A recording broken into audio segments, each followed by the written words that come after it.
Hey viewers, it's Vinny again and welcome back to my container garden. Today we are going to go over which vegetable seeds I've sown to fight the coronavirus. I mean, vegetables that grow well in March. GreensandMachines.com. So, now that it's March and my landlord has finished landscaping, I have moved the container garden back to its original location on the side of the house, where it gets the most sun.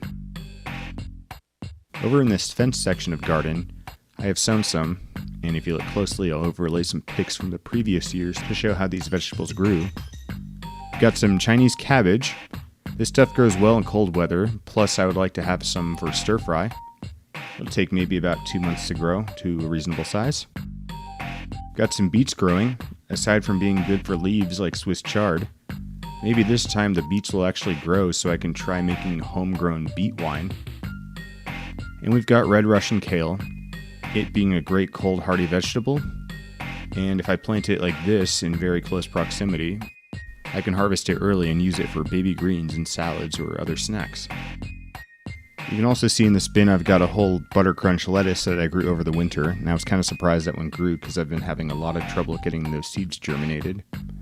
And I've got a few grapevines from last year that were attacked viciously by rabbits. I'm not too sure if they're going to make it and start regrowing, but if they don't, I've got a few more grapevines I can sub out for those. So over here in this blue bucket, I've got some overwintered Swiss Chard and Arugula.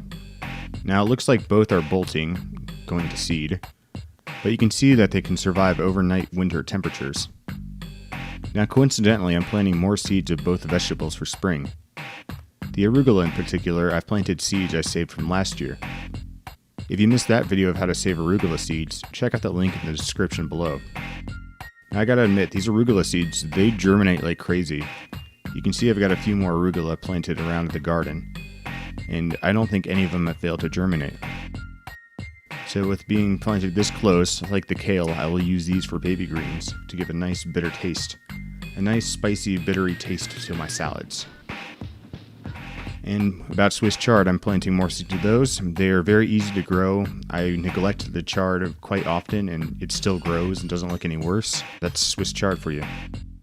Finally, in the remaining 1 gallon containers on my PVC shelf over here, we got some baby bok choy. The same deal as Chinese cabbage, it likes the cold weather, plus it tastes great in stir fry.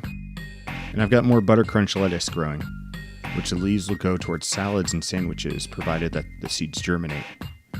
And one more crop I've planted are radishes. I did grow some last year and I want to try growing it again. I would say radishes are the best root crop to start the year off with, because they'll be the first thing you harvest. They grow in like 30 days. So those are the vegetables I planted in March. Once these short-term crops are out by May, they will be replaced with more heat-tolerant vegetables like tomatoes or peppers. Stay tuned to the GreensandMachines.com channel for more garden updates, tips, tricks, and guides. We'll see you in the next video.